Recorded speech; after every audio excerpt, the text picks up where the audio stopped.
ನಮಸ್ಕಾರ ವೀಕ್ಷಕರೇ, ರಾಜ್ಯದ ಮಹಿಳೆಯರಿಗೆ ನಾನು ಹೇಳ್ತಾ ಇರುವ ಸ್ಕೀಮ್ ಮುಖಾಂತರ 50,000 ರೂಪಾಯಿ ಫ್ರೀಯಾಗಿ ಹಣ ಸಿಗ್ತಾ ಇದೆ. ಸೊ ಆ ಒಂದು 50,000 ರೂಪಾಯಿದಲ್ಲಿ 25,000 ನೀವು ಮಾತ್ರ ಗೋರ್ಮೆಂಟ್ಗೆ ಕಟ್ಟಬೇಕಾಗತ್ತೆ. ಸೊ ಆ ಒಂದು 25,000 ಉಳಿದ 25,000 ನಿಮಗೆ ಫ್ರೀಯಾಗಿನೇ ಉಳಿಯುತ್ತೆ. ನಾನು ಹೇಳ್ತಾ ಇರೋ ಒಂದು ಕೆಲಸ ಮಾಡಿ, ಈಗ 50,000 ರೂಪಾಯಿ ಈ ಒಂದು ಯೋಜನೆ ಮುಖಾಂತರ ನೀವು 50,000 ರೂಪಾಯಿ ತೆಗಿತೀರಾ.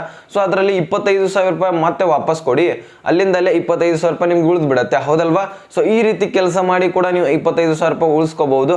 ಹಾಗಾದ್ರೆ ಈ ಒಂದು ಯೋಜನೆ ಯಾವುದು? ಸೊ ಈ ಒಂದು ಯೋಜನೆ ಹೆಸರೇನು? ಈ ಒಂದು ಯೋಜನೆಗೆ ಡಾಕ್ಯುಮೆಂಟ್ಸ್ ಏನ್ ಬೇಕು, ಅರ್ಜಿ ಹೇಗೆ ಸಲ್ಲಿಸಬೇಕು, ಏನೇನು ಪ್ರೊಸೆಸಿಂಗ್ ಇದೆ, ವಯಸ್ಸಿನ ಮಿತಿ ಎಷ್ಟು? ವಯಸ್ಸಿನ ಮಿತಿ ಒಂದು ಹೇಳ್ಬಿಡ್ತೀನಿ ಕೇಳಿ. ಇಲ್ಲಿ 18 ರಿಂದ 55 ವಯಸ್ಸಿದ್ರೆ ಸಾಕು, ಆರಾಮಾಗಿ ಮಹಿಳೆಯರು ಅರ್ಜಿಯನ್ನ ಸಲ್ಲಿಸಬಹುದು. ಹಾಗಾದ್ರೆ ಈ ಒಂದು ವಿಡಿಯೋನ ಪುರುಷರು ನೋಡ್ತಾ ಇದ್ರು ಕೂಡ ಇದು ಗುಡ್ ನ್ಯೂಸ್ ಅಂತಾನೆ ಹೇಳ್ಬೋದು. ಸೊ ನಿಮ್ಮ ಮನೆಯಲ್ಲಿರುವ ಮಹಿಳೆಯರ ಮುಖಾಂತರ ನೀವು ಹಣ ಕೂಡ ಪಡಿಬಹುದಾಗಿರುತ್ತೆ. ಸೊ ಹಾಗಾದ್ರೆ ಈ ಒಂದು ಮಾಹಿತಿ ಎಲ್ಲರೂ ಕೂಡ ತಿಳ್ಕೊಳ್ಳೇಬೇಕಾಗತ್ತೆ. ಸೊ ತುಂಬಾನೇ ಇಂಪಾರ್ಟೆಂಟ್ ಹಾಗೂ ಇಂಟ್ರೆಸ್ಟಿಂಗ್ ಆದಂತಹ ಮಾಹಿತಿ ಇರುತ್ತೆ. ವಿಡಿಯೋನ ಮಧ್ಯೆ ಸ್ಕಿಪ್ ಮಾಡ್ಲಿಕ್ಕೆ ಹೋಗ್ಬೇಡಿ, ಇದು ನನ್ನ ಕಡೆಯಿಂದ ರಿಕ್ವೆಸ್ಟ್ ಅನ್ಕೊಳ್ಳಿ. ಹಾಗೆ ಇನ್ನೂ ಚಾನಲ್ಗೆ ಸಬ್ಸ್ಕ್ರೈಬ್ ಮಾಡಲ್ಲ, ಪ್ಲೀಸ್ ಸಬ್ಸ್ಕ್ರೈಬ್ ಮಾಡ್ಕೊಂತ ಬಿಟ್ಟೆ ವಿಡಿಯೋಕ್ಕೊಂದು ಒಂದು ಲೈಕ್ ಕೊಟ್ಬಿಟ್ಟು ವಿಡಿಯೋನ ನೋಡ್ಲಿಕ್ಕೆ ಸ್ಟಾರ್ಟ್ ಮಾಡಿ.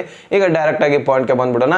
ಇಲ್ಲಿ ನೋಡಿ ವೀಕ್ಷಕರೇ, ಈಗಾಗಲೇ ಹೇಳ್ತಾ ಇದ್ದೀನಿ, ಆ ಒಂದು 25,000 ರೂಪಾಯಿ ಫ್ರೀ ಆಗಿ ಹಣವನ್ನ ಪಡಿಬಹುದು, 50,000 ರೂಪಾಯಿ ಲೋನ್ ತೆಗಿಸಬಹುದು. ಸೊ ಆ ಒಂದು 50,000 ರೂಪಾಯಿದಲ್ಲಿ 25,000 ರೂಪಾಯಿ ಸಬ್ಸಿಡಿ ಇರುತ್ತೆ, ಯಾವುದೇ ರೀತಿಯಾದಂತಹ ಬಡ್ಡಿ ಕೂಡ ಕಟ್ಟಾಗಲ್ಲ ಕಣ್ರಿ. ಸೊ ಆರಾಮಾಗಿ 25,000 ರೂಪಾಯಿ ಪಡಿಬಹುದು ನೀವು. ಸೊ ಇದಕ್ಕೆ ಹೇಗೆ ಅರ್ಜಿ ಸಲ್ಲಿಸಬೇಕು, ಏನೇನು ಅರ್ಹತೆಗಳಾಗಿರ್ಬೇಕು?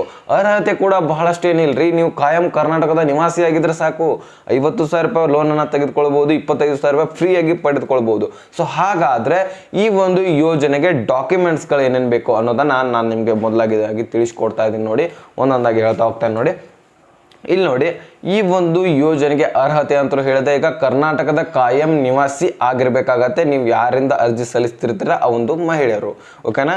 ಸೊ ಇದಕ್ಕೆ ಆ ಒಂದು ಡಾಕ್ಯುಮೆಂಟ್ಸ್ಗಳು ಒಂದೊಂದಾಗಿ ಹೇಳ್ತಾ ಹೋಗ್ತಾರೆ. ನೋಡಿ, ಆಧಾರ್ ಕಾರ್ಡು ಬ್ಯಾಂಕ್ ಪಾಸ್ಬುಕ್ಗೆ ಲಿಂಕ್ ಆಗಿರಬೇಕು, ಕಡ್ಡಾಯವಾಗಿದೆ ಇದು, ಓಕೆನಾ? ಹಾಗಾದ್ರೆ ಇಲ್ಲಿ ಆಧಾರ್ ಕಾರ್ಡ್ ಕೂಡ ಕಡ್ಡಾಯವಾಗಿದೆ, ಬ್ಯಾಂಕ್ ಪಾಸ್ಬುಕ್ ಕೂಡ ಕಡ್ಡಾಯವಾಗಿದೆ, ಓಕೆನಾ? ಮತ್ತೆ ಇಲ್ಲಿ ವಯಸ್ಸಿನ ಪ್ರಮಾಣ ಪತ್ರ, ನಾನು ಹೇಳಿದ್ನಲ್ಲ 18 ರಿಂದ 55 ವರ್ಷದ ಒಳಗಿನ ಒಂದು ಮಹಿಳೆಯರು ಅರ್ಜಿಯನ್ನ ಸಲ್ಲಿಸಬಹುದಾಗಿರುತ್ತೆ ಅಂತ ಹೇಳಿದ್ನಲ್ಲ.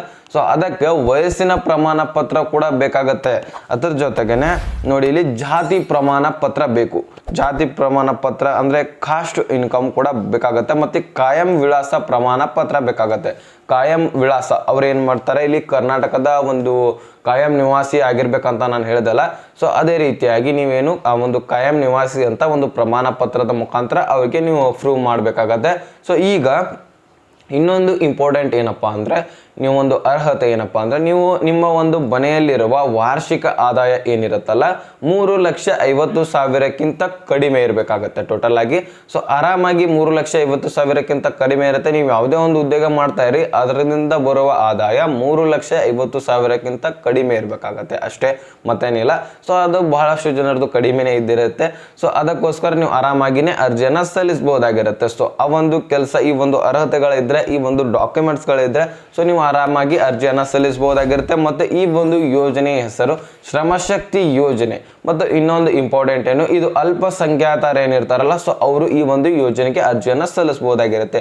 ನಮ್ಮ ಒಂದು ಕರ್ನಾಟಕದಲ್ಲಿನೂ ಕೂಡ ಬಹಳಷ್ಟು ಜನ ಅಲ್ಪಸಂಖ್ಯಾತರಿದ್ದಾರೆ. ಈ ಒಂದು ಶ್ರಮಶಕ್ತಿ ಯೋಜನೆಗೆ ಬಹಳಷ್ಟು ಜನರಿಗೆ ಗೊತ್ತಿಲ್ಲ ವೀಕ್ಷಕರೇ. ಸೊ ಈ ಒಂದು ಯೋಜನೆ ಗೊತ್ತಾಗ್ಬೇಕಂದ್ರೆ ಆದಷ್ಟು ಜನರಿಗೆ ನೀವು ಏನ್ ಮಾಡ್ಬೇಕು, ಶೇರ್ ಮಾಡ್ಬೇಕಾಗತ್ತೆ. ಸೊ ನಿಮ್ಗಿಲ್ಲ ಅಂದ್ರೂ ಅವ್ರಿಗಾದ್ರೂ ಹೆಲ್ಪ್ ಆಗ್ಲಿ, ಓಕೆನಾ? ನೀವು ಅಲ್ಪಸಂಖ್ಯಾತರಲ್ವಾ, ಸೊ ಹಾಗಾದ್ರೆ ನೀವು ಪುರುಷರಿದ್ದೀರಾ, ಹಾಗಾದ್ರೆ ಇನ್ನು ಬೇರೆ ಮಹಿಳೆಯರಿಗೆ, ಬೇರೆ ಪುರುಷರಿಗೆ ಅವರವರ ಮನೆಯಲ್ಲಿ ಯೂಸ್ ಆಗಲಿ ಅಂತ ಈ ಒಂದು ಮಾಹಿತಿಯನ್ನ ಶೇರ್ ಮಾಡಿ. ಸೊ ಅವ್ರಿಗೂ ಕೂಡ ಗೊತ್ತಾಗಲಿ, ಅವರಾದ್ರೂ ಫ್ರೀಯಾಗಿ ಹಣವನ್ನ ಪಡಲಿ. ಗೋರ್ಮೆಂಟ್ನ ಯಾವುದೇ ರೀತಿಯ ಸ್ಕೀಮನ್ನ ಬಿಡಬೇಡಿ. ಸೊ ನನ್ನ ಕಡೆಯಿಂದ ಇದು ಒಂದು ರಿಕ್ವೆಸ್ಟ್ ನೋಡಿ. ಸೊ ನಾನು ಅದಕ್ಕೋಸ್ಕರನೇ ಇಂತಹ ಸ್ಕೀಮ್ಗಳ ಬಗ್ಗೆ ಮಾಹಿತಿಯನ್ನ ತಿಳಿಸ್ಕೊಡ್ತಾ ಇರ್ತೀನಿ ಯಾವತ್ತೂ. ಸೊ ಓಕೆನಾ ವೀಕ್ಷಕರೇ? ಸೊ ಇದು ಇದೇನು ರಿಯಲ್ ಆದಂತಹ ಒರಿಜಿನಲ್ ಮಾಹಿತಿ ಆಗಿರುತ್ತೆ. ಸೊ ಇದನ್ನ ಆದಷ್ಟು ಜನರಿಗೆ ಶೇರ್ ಮಾಡಿ. ಇದು ನಿಮ್ ಕಡೆ ಇದೆ, ಶೇರ್ ಮಾಡೋದು ಬಿಡೋದು. ಆದ್ರೆ ನೀವು ಲಿಂಕ್ ಇನ್ನೂ ಕೊಟ್ಟಿಲ್ಲ ಅಂತ ಹೇಳ್ಬೋದು. ನೀವು ಆ ಲಿಂಕ್ ಅನ್ನ ಡಿಸ್ಕ್ರಿಪ್ಷನ್ ಅಲ್ಲಿ ಕೊಟ್ಟಿರ್ತೇನೆ. ಸೊ ಅಲ್ಲಿ ಲಿಂಕ್ ಕ್ಲಿಕ್ ಮಾಡಿದ್ರೆ ಸಾಕು, ಡೈರೆಕ್ಟ್ ಆಗಿ ಆ ಒಂದು ಪೇಜ್ಗೆ ಹೋಗ್ಬಿಡ್ತಾರೆ. ಸೊ ಆ ಒಂದು ಪೇಜ್ಗೆ ಬಂದ ತಕ್ಷಣ ನಿಮ್ಗೆ ಏನಾಗುತ್ತೆ, ಅಲ್ಲಿ ಅರ್ಜಿ ಸಲ್ಲಿಸುವಿಕೆ ಅಂತ ಇರುತ್ತೆ. ಸೊ ಅಲ್ಲಿಂದ ನೀವು ಅರ್ಜಿಯನ್ನ ಸಲ್ಲಿಸಬಹುದಾಗಿರುತ್ತೆ. ಅಥವಾ ನಿಮ್ಮ ಒಂದು ಗ್ರಾಮ ಒನ್ ಕರ್ನಾಟಕ ಒಂದು ಬಾಪು ಸೇವಾ ಕೇಂದ್ರಗಳಿಗೆ ಹೋಗಿ ಆರಾಮಾಗಿ ಅರ್ಜಿಯನ್ನ ಸಲ್ಲಿಸಬಹುದಾಗಿರುತ್ತೆ, ಓಕೆನಾ? ಸೊ ವೀಕ್ಷಕರೇ, ಈ ಒಂದು ಮಾಹಿತಿ ನಿಮಗೆ ಅರ್ಥ ಆಗಿದ್ದಲ್ಲಿ ಲೈಕ್ ಮಾಡಿ, ನಿಮ್ಮ ಸ್ನೇಹಿತರಿಗೂ ಕೂಡ ಶೇರ್ ಮಾಡಿ, ಅವ್ರಿಗೂ ಕೂಡ ಗೊತ್ತಾಗಲಿ, ಅವ್ರಿಗೂ ಕೂಡ ಹೆಲ್ಪ್ ಆಗಲಿ. ಹಾಗೆ ಸಬ್ಸ್ಕ್ರೈಬ್ ಮಾಡಿ ಅಂತ ಹೇಳ್ತಾ ಮತ್ತೆ ಮುಂದಿನ ಮಾಹಿತಿ ಸಿಗೋಣ. ಅಲ್ಲಿ ತನಕ ಬಾಯ್ ಬಾಯ್, ಟೇಕ್ ಕೇರ್ ಫ್ರೆಂಡ್ಸ್.